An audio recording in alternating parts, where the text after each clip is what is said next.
Demon Emperor Chapter 503. Ang nakaraan hiniling ni General Dugo sa mga inaanak niya bago siya lumisan sa mundo.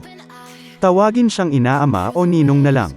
Sa mga huling sandali ng buhay niya. At sa wakas pumanaw na si Dugo na naka-opo. Nagpapatuloy.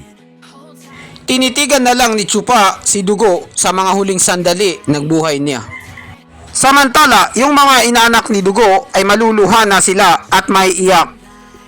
Napapikit na lang si Chupa at nakisimpat siya sa pagkamatay ni Dugo. Kawawang Dugo, mamamatay na lang siyang virgin. Ama!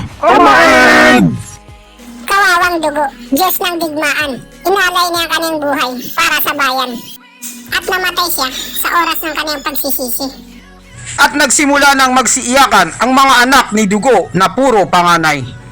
Kanya-kanya silang posisyon ng pag-iyak.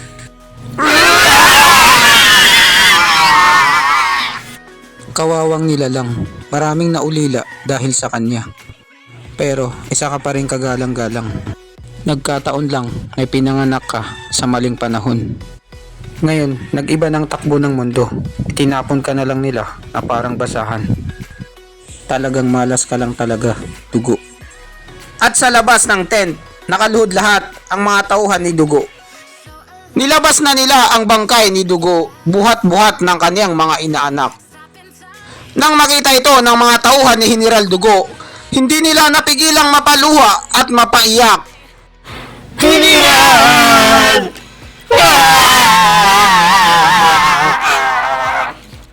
Ibinaba na nila ito kasi masyadong mahirap buhatin si General Dugo. Nagbigay na ng maikling talumpati si unang inaanak. Mga mandirigma ng hukbo ni Dugo, makinig kayo sa akin. May masamang nangyari ngayong araw na to. Ipinagkalulo tayo ng mahal na emperador. Ang ating pinakamamahal na general, namatay sa kamay ni maskaradong bandido. Patago niya itong inatake at utos daw yun ng mahal na emperador. Nanggigil sa galit ang mga bataan ni Dugo dahil sa narinig nila. Pero ang hukbo ni Dugo ay palaging matapat at makatarungan. Kaya naman, ang bagay na ito ay papaubayan na natin sa bagong general. At biglang napatanong sa sarili si Chupa. Bagong general ba ka mo? Dugusan, siguro matagal mo nang napagplanuhan to. Na kapag may nangyari sa'yo, alam na ng apat na papis ang gagawin nila kung sino ang bagong general.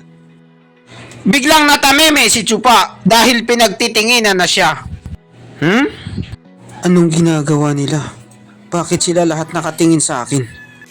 Ang ikalawang bagay na gusto kong iparating sa inyo, ang ating bagong general. Si General Chupa. Si Chupa pala ang tinutukoy nilang bagong general. Maging ako ay nagulat din. Nagulat tuloy si Chupa at nagtataka. Anong kalokohan to? Seryoso kayo? Kuya Chupa, si General ang aking amain. May batas siyang sinusunod. Kung sino man ang bigyan niya ng Dragon Slaying Blade, sibat na may palakol, siya ang magiging bagong general ng hukbo ni Dugo. Lahat kami dito, alam namin yun. Ipinagkatiwala niya sa'yo ang kanyang sandata bago siya mamatay. Yan ang huling kahilingan niya. Kaya naman, ikaw ang magiging bagong general namin sa ayaw at gusto mo. 1,000,000 na malalakas na hukbo ni Dugo. Susundin nila lahat ang utos mo at hindi sila magrereklamo. Hinihintay na namin ang utos niyo, General.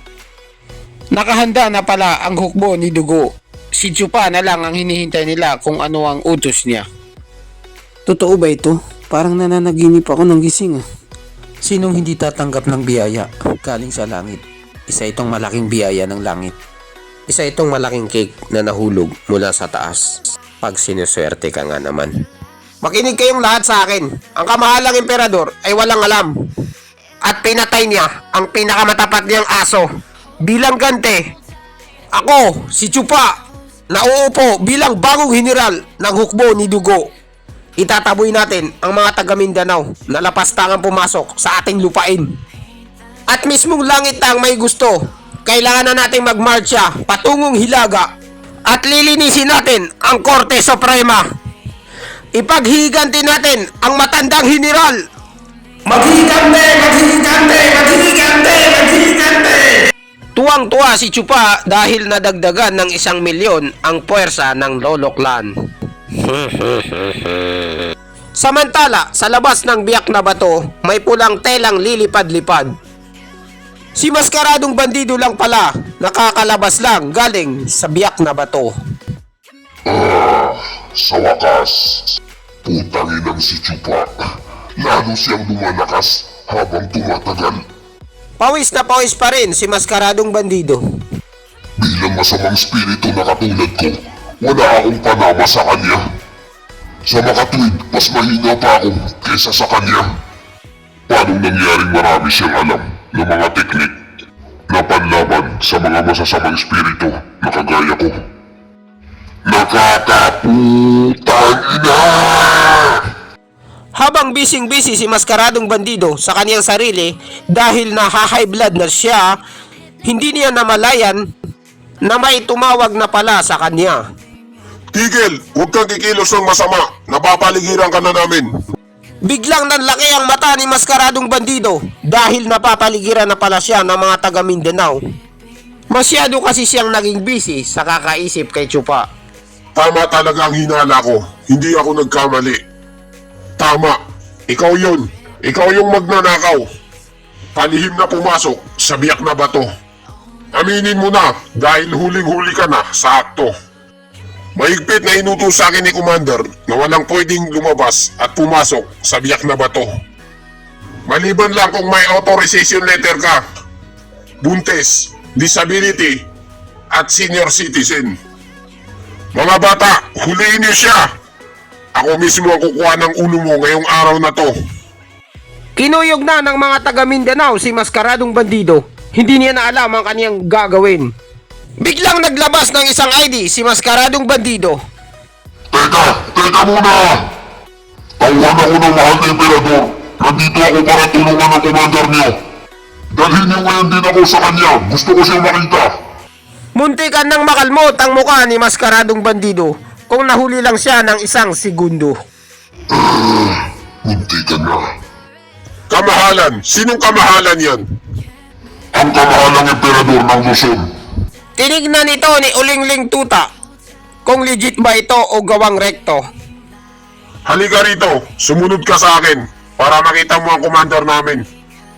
Pero pinapayuhan kita, huwag na huwag kang gagawa ng hindi maganda dahil taudas ka.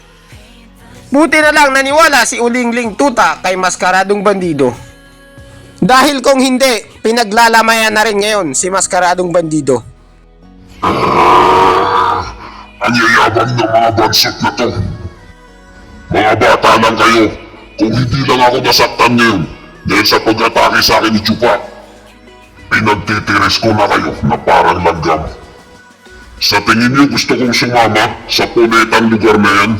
Galit na galit si Maskaradong Bandido pero wala siyang magawa dahil sugatan siya, ang kaniyang suso ay namamaga.